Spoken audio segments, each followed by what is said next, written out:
Welcome to our channel, this is doctor Cool. आज मैं बात करूँगा माउथ अल्सर के बारे में, जिसे हम बोलचाल की भाषा में, साधारण बोलचाल की भाषा में मुँहा भी बोलते हैं। तो यह ऐसी बीमारी है जिसमें हम अगर कोई चीज़ खाना चाहें तो खा नहीं सकते, उसमें तकलीफ़, बोलने में तकलीफ़, कुछ पानी पीने में तकलीफ़। मतलब कि वो अगर ऐसी बीमारी आपको हो जाए तो आपको बहुत सारी बीमारी हो जाती है और उससे तकलीफ़ भी बहुत होती है। अब माउथ अल्सर होता क्या है? क्या ये एक ही प्रकार के होते हैं या इनके कई प्रकार होते हैं? कैसे होता है? अगर हमको हो जाए तो हम क्या करें, हम कैसे उसे ठीक कर सकते हैं? आज मैं सभी चीज़ों के बारे में आपको बताऊंगा। तो चलिए शुरू करते हैं। अब आज का हमारा टॉपिक है माउथ अल्सर। अब ये कितने प्रकार के होते हैं? तो there are 3 types of ulcer. अब 3 प्रकार के होते हैं माउथ अल्सर। अब कौन कौन से? फर्स्ट हमारा है माइनर सोर्स, जो कि 1 या 2 से अधिक होते नहीं हैं और ब्लिस्टर की तरह होते हैं, वो भी। तो 1 या 2 से अधिक नहीं होते हैं और ये 3 से 10 mm के बीच में होंगे। 3 से 10 mm के मिलीमीटर के बीच में ही आपको मिलेंगे और इनको सही होने में कितना समय लगता है? 10 से 14 दिन, लगभग आप 10 से 14 दिन लग जाते हैं इनको सही होने में, बिना मेडिसिन के। फिर नेक्स्ट हमारा क्या है? Major source. इसमें 2-3 हो सकते हैं, 3-4 हो सकते हैं और इनकी ये 10 mm के होते हैं, मोर देन 10 mm से ऊपर भी हो सकते हैं। अब इनको सही होने में वीक्स टू मंथ लग सकता है, मतलब कि आपको हफ्ते लग सकते हैं, महीने लग सकते हैं सही होने में।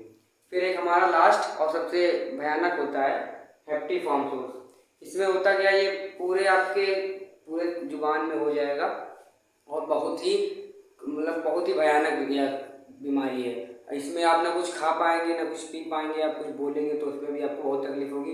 कोई हमें चटपटी चीज़ देगा तो हम खा भी नहीं पाएंगे।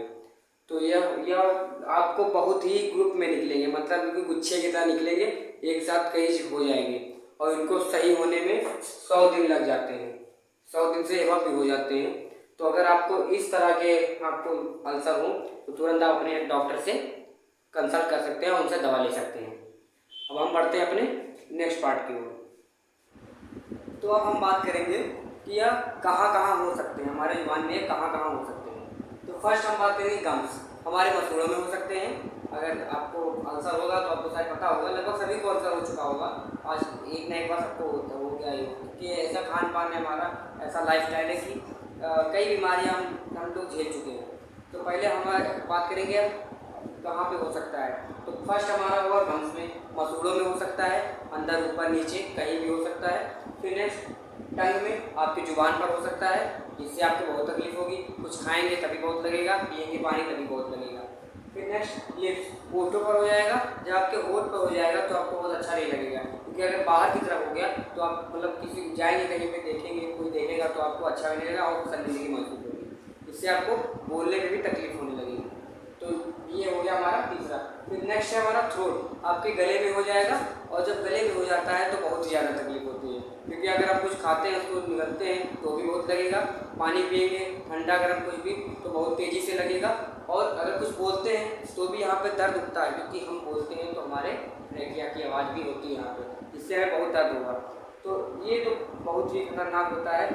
फिर नेक्स्ट हमारा इनसाइड लाइनिंग ऑफ चीक्स, आपके मतलब ये जो गाल के इधर उधर या ऊपर तालू में भी बहुत हो सकता है, तो यह भी बहुत खतरनाक है। अगर आपको ये हो जाए तो लगभग आप कुछ भी नहीं खा पाएंगे, क्योंकि यह बहुत ही ज़्यादा दुखदायक होता है और बहुत दर्द करता है। तो मैंने आपको बताया कि ये कहाँ कहाँ हो सकता है। अब हम बढ़ते हैं अपने नेक्स्ट पार्ट की ओर। तो अब हम बात करेंगे इसके कॉज के बारे में, कि हमें ये कैसे होता है, किन कारणों से हमें ये हो जाता है। तो फर्स्ट कॉज है आपका डेंटल ब्रिसेस। जो लोग डेंटल ब्रिसेस लगाते हैं जुबान में, मतलब दांत में, वो जिसे आप तार बोल सकते हैं दांत को सही करने के लिए, तो अगर आप उसको लगाए रहते हैं बहुत दिनों तक, बहुत महीनों तक, तो उससे भी यह अल्सर हो जाता है। अब नेक्स्ट क्या है हमारा? Mouth wounded caused by biting of lip. कभी कभी हो जाता है ज़्यादा ब्रश करने से या एक्सीडेंटली आपका दांत आपके होंठ पे लग गया तो उससे भी आपको अल्सर हो जाते हैं। तो यह भी एक बड़ा कारण है आपका अल्सर के लिए। फिर नेक्स्ट हमारा sensitive to acidic food saturate. बहुत लोग होते हैं छुई मुई होते हैं, तो जैसे बताएंगे कि हमको इस चीज़ से एलर्जी है, हमको इस चीज़ से एलर्जी है, जैसे वो सोच रहे हैं कि हम बहुत बड़ा मतलब काम कर रहे हैं, आप रोग बता रहे हैं तो उसमें आप ऐसे कूल दिखने के लिए थोड़ी ना बता रहे हैं मुझे इससे एलर्जी है, इससे ऐसा कुछ नहीं है, आपको बीमारी है।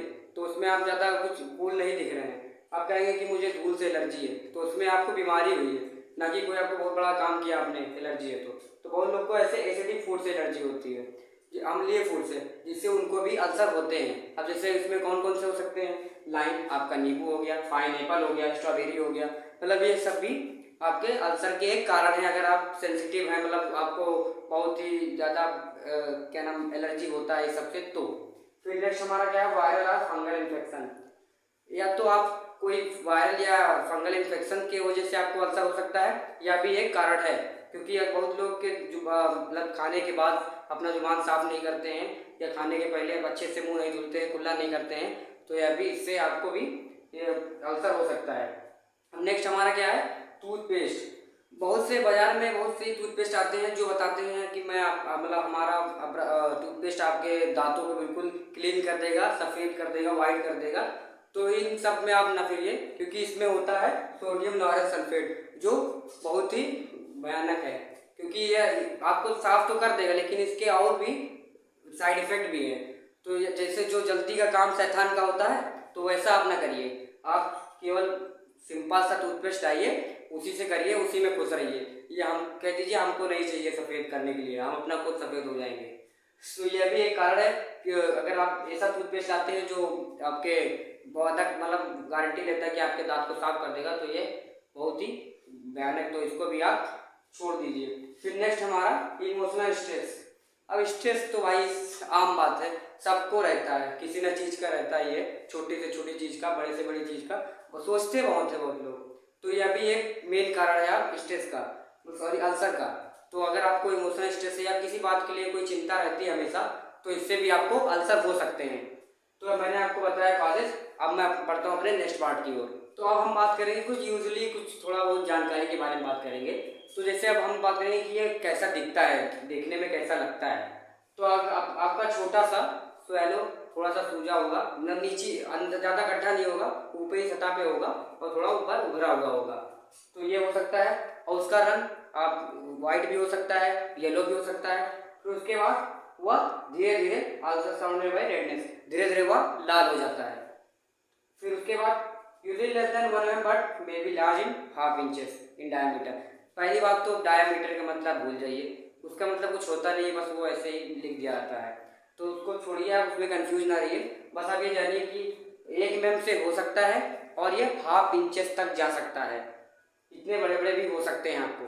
फिर नेक्स्ट हमारा can be painful and often make eating and talking uncomfortable. अगर आपको अल्सर हो जाते हैं तो आपको बोलने में, खाने में, पीने में बहुत ही अनकंफर्टेबल फील होगा, आपको दर्द महसूस होगा, जिससे आप कोई भी काम जल्दी से कर नहीं पाएंगे। तो ये थे हमारे कुछ छोटी मोटी बातें। अब हम बढ़ते हैं अपने नेक्स्ट पार्ट की ओर। हम बात करेंगे अपने प्रिकॉशन की तरफ, हमें क्या क्या करना चाहिए, अगर हमको अल्सर हो जाता है तो हमें क्या करना चाहिए, या हम क्या करें इससे हमको ऐसी परेशानी ना हो। तो सबसे पहले हमको करना है, अगर आपको अल्सर हैं और उससे जूझ रहे हैं, तो आपको salt water and sodium bicarbonate drinks बनाना है।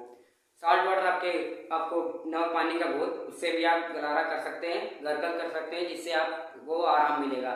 या उस पर आप सोडियम बाइकार्बोनेट मिलाकर उससे भी गरारा कर सकते हैं, उससे भी आपको बहुत ही आराम मिलेगा। अब ये सोडियम बाइकार्बोनेट आपको किसी मेडिकल पे जाके मिल सकता है, तो वहाँ से आप ये पा सकते हैं। अब नेक्स्ट हमें क्या करना है, baking soda and water rinse. Baking soda लगभग सबके घर में होता है, और उसमें क्या करना है, आपको वाटर में मिला देना है, पानी में थोड़ा सा, फिर उसके बाद में उससे भी थोड़ी थोड़ी देर पे उसको कुल्ला करते रहना है, उससे आपको भी बहुत ज़्यादा आराम मिलेगा और दर्द भी आपको धीरे धीरे कम होने लगेगा।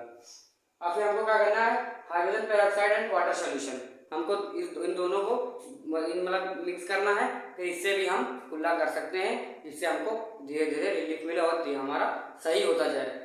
फिर नेक्स्ट हमें क्या करना है, लिक्विड एंटी हिस्टामिना ड्रिंक्स। अब हिस्टामिना लगभग कई रूप में आते हैं, टैबलेट में ले सकते हैं, आप लिक्विड में ले सकते हैं, तो अगर आप जैसा समझिए जो आपको उपलब्ध हो जाए उसी हिसाब से आप एंटी हिस्टामिना ड्रिंक्स ले सकते हैं, उसको आप यूज करें, उससे आपको बहुत जल्दी फायदा होगा। फिर नेक्स्ट हमें जाएगा milk of magnesia. Milk of magnesia का उपयोग आप कर सकते हैं, क्योंकि लेकिन ये बहुत रेयर होता है, आप इसको यूज करना चाहें तो करें, वरना बाकी इन सबसे भी आप बहुत ही अच्छा रिजल्ट आपको मिलेगा। फिर नेक्स्ट हमारा क्या है, एंटीसेप्टिक माउथेज। अब एंटीसेप्टिक माउथेज मार्केट बहुत है, जैसे आप SBL का रिन सॉल्ट ले सकते हैं, उससे भी आप अल्सर के लिए बहुत ही अच्छी दवा है। अगर आप उससे उपयोग कर सकते हैं तो उसको करिए, उससे भी आपका बहुत अच्छा फायदा होगा। अब मैं कुछ बोनस बता देता हूँ आपको। जैसे अगर आप पानी बहुत पीते हैं तो आपको अल्सर नहीं हो सकता, क्योंकि कॉन्स्टिपेशन की वजह से भी, कॉन्स्टिपेशन एक बहुत बड़ा कारण है आप अल्सर। तो अगर आपको कॉन्स्टिपेशन भी है तो आप अल्सर के शिकार हो सकते हैं। तो इसके लिए आप पानी पीजिए। पानी जितना ज़्यादा मात्रा में आप पिएंगे उतने आपको कम चांस होंगे अल्सर के। फिर आप क्या कर सकते हैं, बबूल की पत्ती खा सकते हैं। बबूल की पत्ती को आप भी खा सकते हैं, उससे भी अल्सर में बहुत आराम मिलता है। तो ये थे हमारे प्रिकॉशन। अब अगर आपको तो ये थे हमारे प्रिकॉशन। अगर आपको वीडियो अच्छी लगी तो लाइक का बटन दबा दीजिए, और नीचे सब्सक्राइब का बटन है, उस पर आप चाहे अल्सर फेंक के मारिए चाहे कुछ फेंक के मारिए, लेकिन वो क्लिक हो जाना चाहिए। तब तक के लिए नमस्कार, जय हिंद।